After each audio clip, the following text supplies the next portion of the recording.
한국이라는 특이한 현상으로 유독 아파트에 사는 사람들이 매우 많습니다. 또한 부동산의 대표가 아파트이기도 하죠.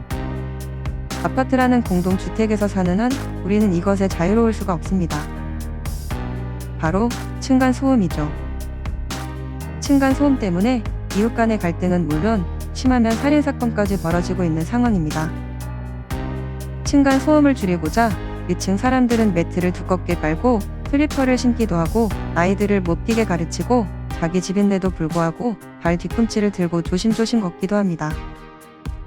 이렇게 노력하며 조심을 해도 소음에 민감한 이웃이 아래층에 산다면 층간소음 항의는 계속 이어지고 때로는 험악한 분위기까지 연출되기도 합니다. 정부에서 아파트 바닥 두께 규정을 강화해도 층간소음 분쟁은 계속 증가하고 있는 실정이죠. 비싼 돈을 치르고 살고 있는 아파트에서 왜 이렇게 조심조심하며 살아가야 될까요? 뭔가 좀 억울하다는 생각까지 들지 않습니까? 그런데 잘 생각해보면 층간소음이 심한 아파트를 벗어나 회사 사무실이나 근무하는 건물로 들어가면 층간소음을 느껴본 적이 없는 것 같습니다. 같은 건축물인데도 아파트는 층간소음이 심하고 다른 곳은 층간소음을 못 느끼는 이 신기한 현상은 무엇일까요? 도대체 왜 이렇게 된 건지 알아보겠습니다. 아파트가 대중화되기 시작한 때는 1980년대입니다. 그 전에는 주택에서 많이 살았죠. 아파트 수요가 별로 없었을 때는 건축 방식이 기둥식 구조였습니다. 기둥과 기둥을 연결하는 복, 그리고 그 위에 천장과 바닥을 시공하여 건설하죠.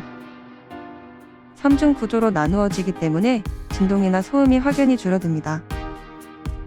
주상복합이나 상가 건물, 그리고 고층 빌딩은 다 이렇게 짓습니다. 하중을 더 튼튼하게 견디고 수명을 길게 하기 위해서입니다. 그래서 소음이 별로 없죠. 하지만 1980년대 이후 신도시 개발 붐이 불면서 아파트 시공사에서는 벽식구조로 건축 방식을 바꿉니다.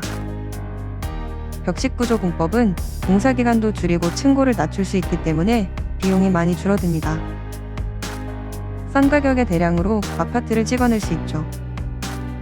하지만 건설사가 돈을 많이 버는 방식인 벽식 구조는 기둥식이 아니기 때문에 진동이 벽으로 다 전달됩니다.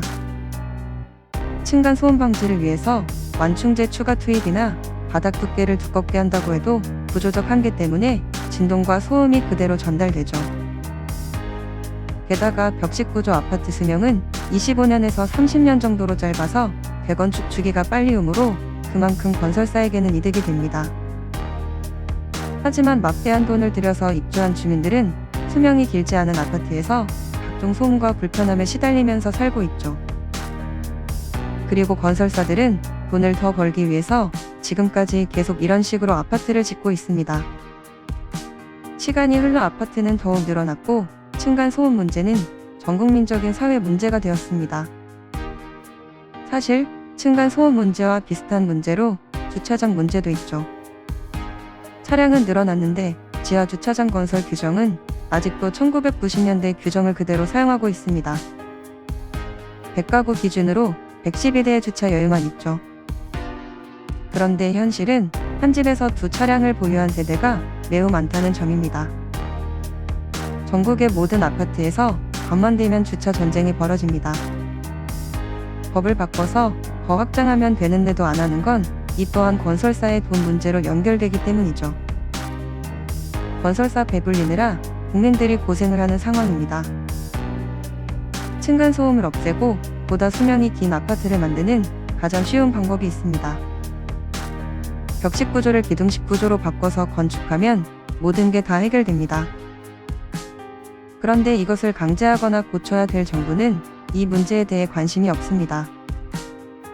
아니, 관심이 없는 척하고 있는 게 더 정확한 표현이겠죠. 국회의원들이 발벗고 이 일을 해결해야 되는데 모르는 척하는 이유가 있습니다. 돈의 액수 단위가 천문학적이기 때문입니다. 결국 국회의원과 돈은 뗄래야 뗄 수 없는 그런 존재인가 봅니다. 씁쓸하네요. 재밌게 보셨다면 구독과 좋아요 부탁드립니다. 감사합니다.